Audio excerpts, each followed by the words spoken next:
This game is absolutely incredible, and I never thought I'd like it. Stay with me. If somebody told me about a game where you become a bum and you have a sidekick that beats people up with an umbrella, or you meet a chef who uses a frying pan and seasoning in battles, or a dealer at a casino and she uses a roulette wheel and a gun, I would say that you're probably talking about a Japanese game. And turn-based would turn me off. I tried the Yakuza series. I tried most of those games and I could never get into them. I don't know what it is about them. It was real-time combat and I like that. There was just something about them I just couldn't get into. But I decided to try Yakuza Like a Dragon. Turn-based battles and all. Now let me talk about that first. This isn't Final Fantasy turn-based where you're walking around and then zap. You're in a battle. You didn't see the enemies. You're on a different screen.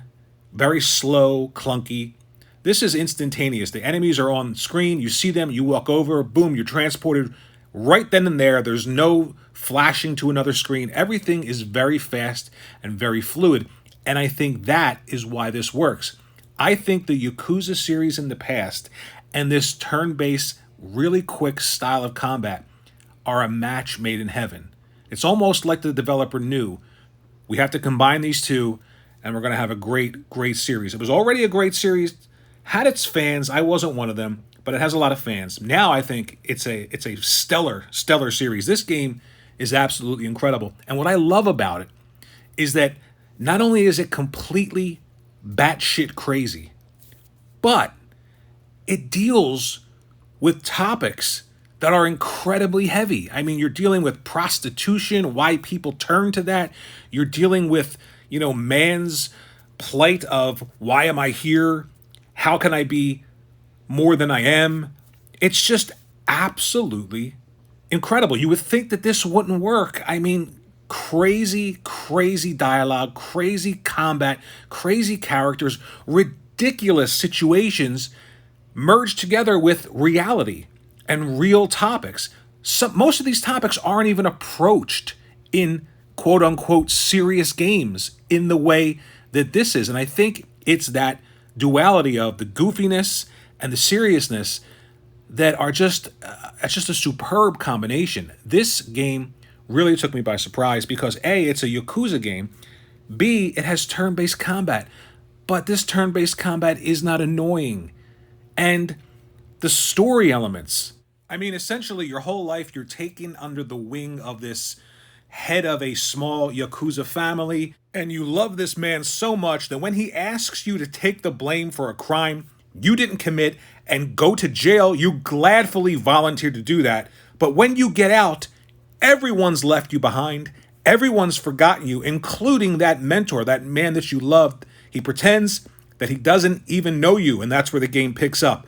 Let me tell you, I am pleasantly surprised with this game, and it is in Game Pass. I know everyone's on fire with Game Pass lately, and you're probably not tired of hearing about how great Game Pass is, but I got a boatload of cash to talk about Game Pass. They looked at my channel and they said, wow, you have 58 subscribers, 57 now because somebody unsubscribed from me, and with that much reach, we want you to talk about Game Pass. And I said, sure, as I put my hand out, my left hand, because I take money with my left hand, and I pull it in, and then I spend it with my right. But this game is absolutely, positively a gamer's game. It's got everything in it. The quirkiness, the comedy, the characters, the world, the gameplay, and the combat system. Yes, I can't believe I'm going to say this, but turn-based combat has to be done like this from now on in every single game.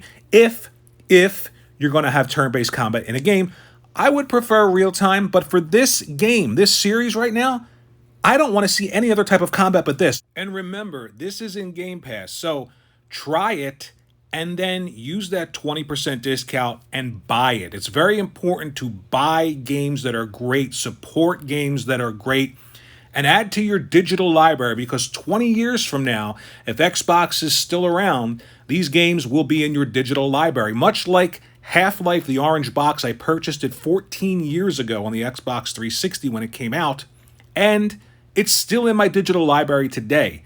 Now, games that you didn't purchase in a service like Game Pass that are great may not be there 14 years from now, but those digital purchases are.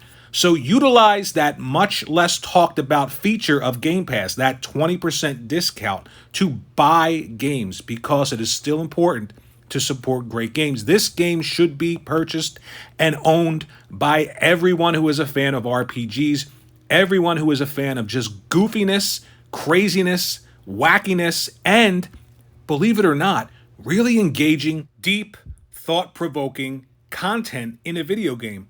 I don't know how they managed to marry all of these different ideas together, but they have, and it is simply fantastic. Let me know what you think in the comments section below about Yakuza Like a Dragon. Think about liking and subscribing and sharing this video out on your favorite social media platform of choice, and I will see you in the next video.